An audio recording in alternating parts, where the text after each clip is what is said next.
Hello my dear student, স্বপ্নপূরণ একাডেমিতে তোমাদের সবাইকে শুভেচ্ছা।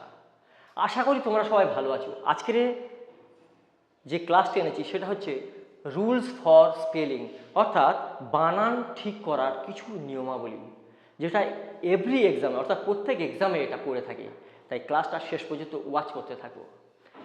1 নম্বর রুলসে কি বলেছি দেখো, কোনো ওয়ার্ডের শেষে দুটি এল থাকলে তাহা অন্য কোনো ওয়ার্ডের আগে বা পরে যুক্ত হলে একটি এল বাদ যাবে। অর্থাৎ যদি কোনো শব্দের ওয়ার্ডের শেষে যদি দুটো করে এল থাকে, তাহলে যদি অন্য কোনো ওয়ার্ডের সাথে তাকে যদি অ্যাড করতে চাও তাহলে একটা এল উঠে যাবে। ধরো এক্সাম্পল এসো, অল মোস্ট। দেখো এই শব্দ অল, এটা একটা শব্দ, এই মোস্টের সাথে যখন তুমি যুক্ত করতে যাবে, এই অলের শেষে দুটো সব এল আছে, তাহলে একটা এল উঠে যাবে। কি দাঁড়াবে? অলমোস্ট। এইটা দাঁড়াবে অলমোস্ট। আবার দেখো অল, আবার রেডি। এই অলটা যখন রেডির সাথে যুক্ত হতে যাচ্ছে, দেখো অলেতে দুটো এল আছে শেষে, তাহলে একটা এল কি হবে? উঠে যাবে, তাহলে অল রেডি।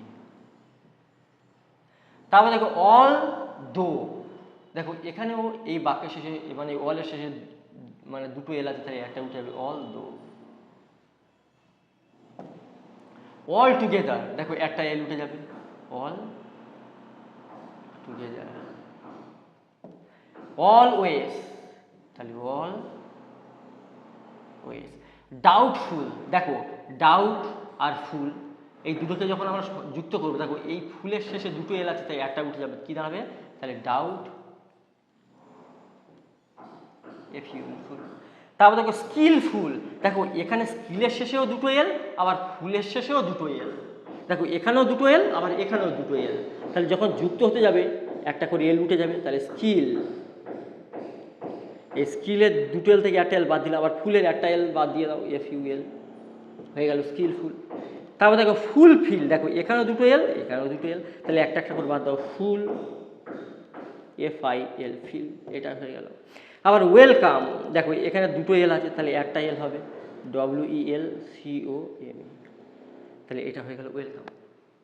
তাহলে রুলস 1-এ কি বললাম, যে যখন দুটো বাক্যের শেষে যদি কোনো ওয়ার্ডের শেষে দুটো এল থাকে, তখন সেটা যুক্ত কোনো শব্দের সাথে যুক্ত হতে গেলে একটা এল উঠে যাবে। চলো নেক্সট রুলসে কি বলেছি দেখো, যদি কোনো শব্দের শেষে ওয়াই এবং সেই ওয়াইয়ের পূর্বে টি থাকে, তবে ইহার পর OUS যুক্ত হলে ওয়াইয়ের স্থলে ই হয়।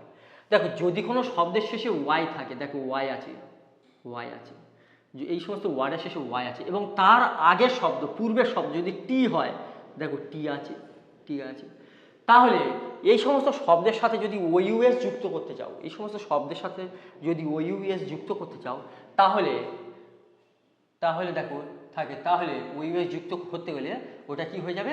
ওয়াইয়ের স্থলে ই লিখতে হবে।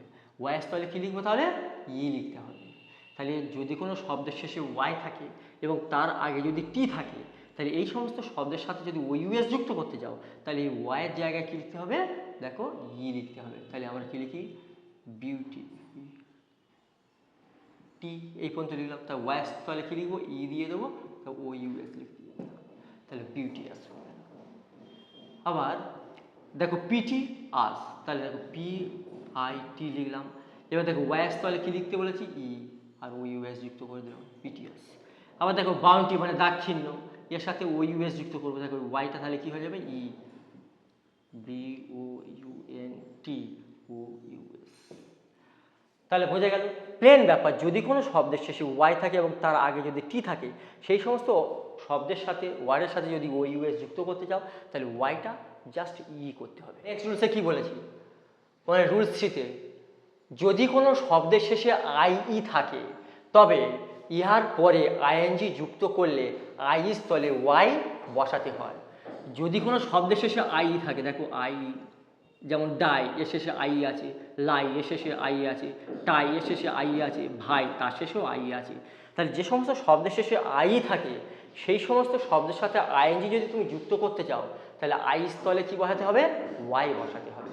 তাহলে এর সাথে আমি যদি ING যুক্ত করতে চাই, তাহলে ডি, আর আই স্থলে কি হবে? ওয়াই। তারপর INGটা যুক্ত করো, ডাই।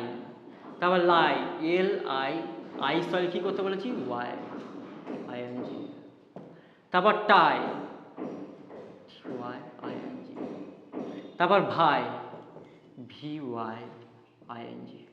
তাহলে কি বললাম, যে সমস্ত শব্দের শেষে আই থাকবে তাদের সেই সমস্ত শব্দের সাথে যদি আমি আইএনজি যুক্ত করতে চাই তাহলে আই স্থলে কি বসবে, ওয়াই বসবে। তাহলে দেখো ডাইং, লাইং, টাইং, ভাই। দেখো রুলস 4-এ যদি কোনো শব্দের শেষে ওয়াই থাকে এবং তার আগে যদি কনসোন্যান্ট থাকে তাহলে ওই সমস্ত শব্দের শেষে কিছু যুক্ত করতে গেলে ওয়াইটির স্থলে আই বসাতে হবে।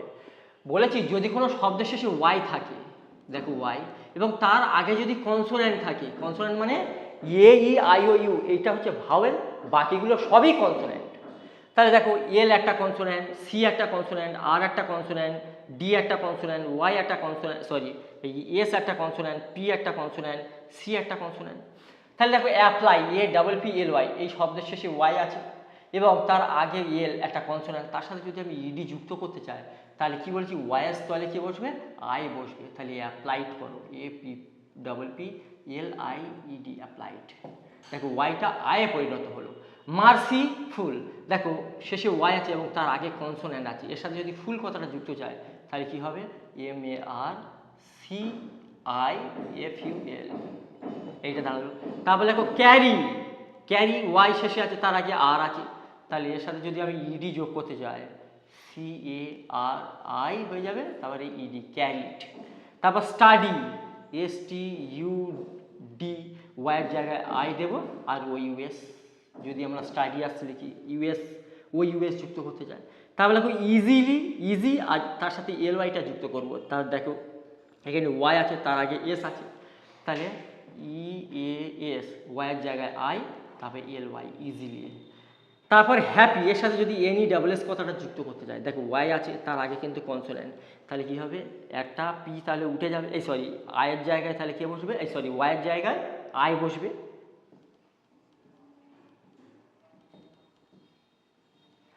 ফেন্সি, দেখো এখানে ফেন্সি লেখা আছে, দেখো শব্দের শেষে সি আছে এবং শব্দের মানে ওয়ার্ডের শেষে ওয়াই আছে এবং তার আগে সি মানে একটা কনসোন্যান্ট, এর সাথে যদি FUL যুক্ত করতে চায় তাহলে ওয়াইটা কি হয়ে যাবে, আয়ে পরিণত হয়ে যাবে।